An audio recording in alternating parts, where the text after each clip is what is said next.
The moment her voice cracked in that quiet office, something inside Michael Holt fractured too. Because desperation has a sound, and he recognized it before he even understood what she was asking. The late afternoon light spilled through the tall windows of a downtown Chicago building, catching dust in the air like memories refusing to settle. And Sarah Whitman stood there with her hands clenched at her sides, begging him to help her find love as if it were a misplaced file or a missing key. If you were standing where he stood, watching someone you cared about unravel with nowhere left to hide, would you offer comfort that might change everything? Or would you retreat to safety and silence? Michael had built his life on order and distance. A respected project manager in a large architectural firm, he was known for his calm precision, for the way he solved problems without ever letting them touch him. He had learned that skill early, growing up in a small Ohio town where his father left without explanation, and his mother worked double shifts to keep the lights on. Feelings were luxuries back then, distractions from survival, and Michael carried that lesson into adulthood like armor. Sarah, on the other hand, had always felt everything too deeply. She joined the firm 3 years after Michael, bright-eyed and hopeful, with a laugh that filled rooms and a kindness that lingered long after she left them. Over time, the office watched her light dim as relationships failed, trust eroded, and the weight of unmet dreams pressed harder on her shoulders. She had come to him because he listened. Over late nights finishing deadlines and early mornings fueled by burnt coffee, she had confided in him about her fear of ending up alone, about the silent apartment she returned to every night in a city that never seemed to notice her. Michael offered practical advice, introductions to people he thought might be right, encouragement wrapped in professionalism. He told himself he was helping, that this was what friends did. But that afternoon, when she begged him with eyes rimmed red and hope hanging by a thread, the dynamic shifted. She wasn't asking for suggestions anymore. She was asking for something deeper, something he wasn't sure he could give. What followed shocked him, not because it was loud or dramatic, but because it was painfully honest.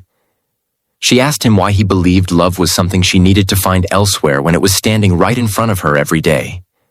The question wasn't spoken as a confession or a demand. It was a mirror held up to his carefully constructed distance. Michael felt the ground tilt beneath him as years of unacknowledged feelings surged forward. He realized then that his guidance, his concern, his constant presence had never been neutral. He had loved her quietly, safely, in a way that never required risk. And now she had named the truth he had avoided. The days that followed were heavy with unspoken tension. Michael retreated, burying himself in work, convincing himself that stepping back was the responsible choice. Sarah tried to regain her composure, apologizing for her vulnerability, promising she would handle things on her own. The office returned to its usual rhythm, but something essential had been lost. Michael watched her from across conference tables, noticed the way she smiled less, how she stopped seeking him out. At night, he lay awake in his condo overlooking Lake Michigan, staring at the city lights and questioning the beliefs that had kept him safe but alone.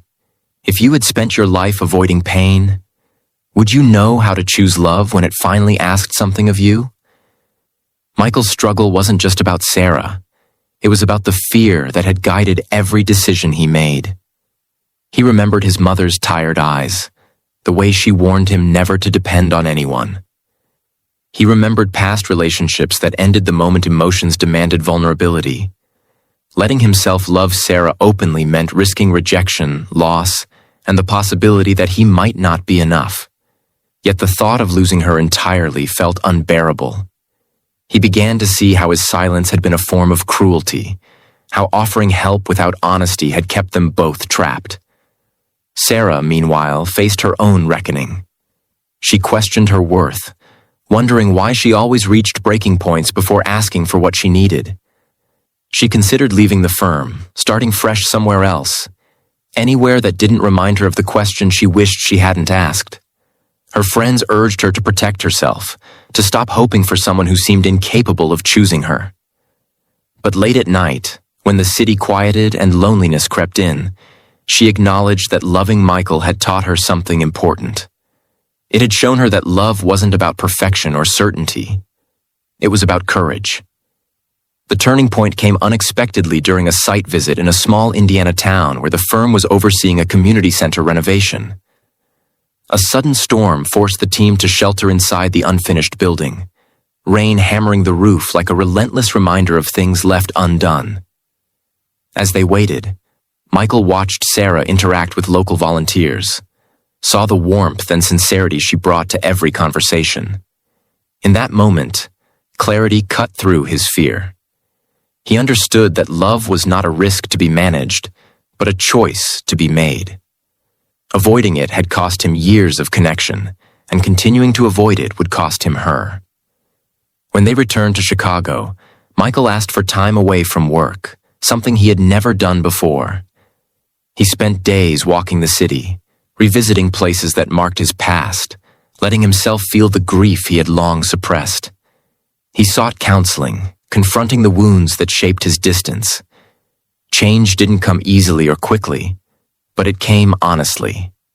He learned that strength wasn't found in control, but in openness, that love required presence, not perfection.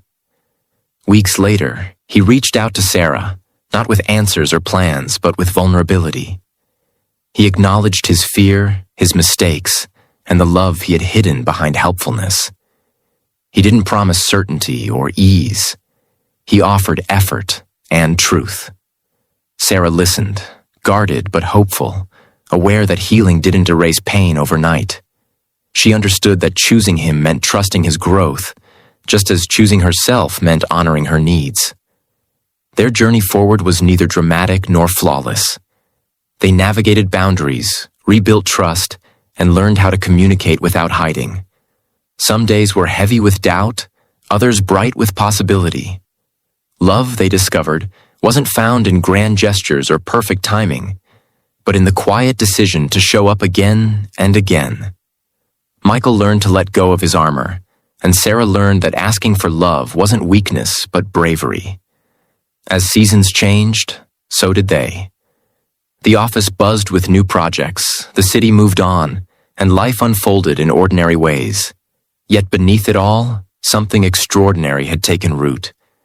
They had faced fear and chosen honesty, transforming a moment of desperation into a beginning neither had expected.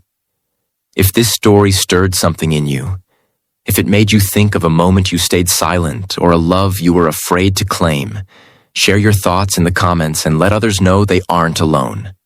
And if this story truly touched your heart, please consider liking, commenting, sharing, and subscribing.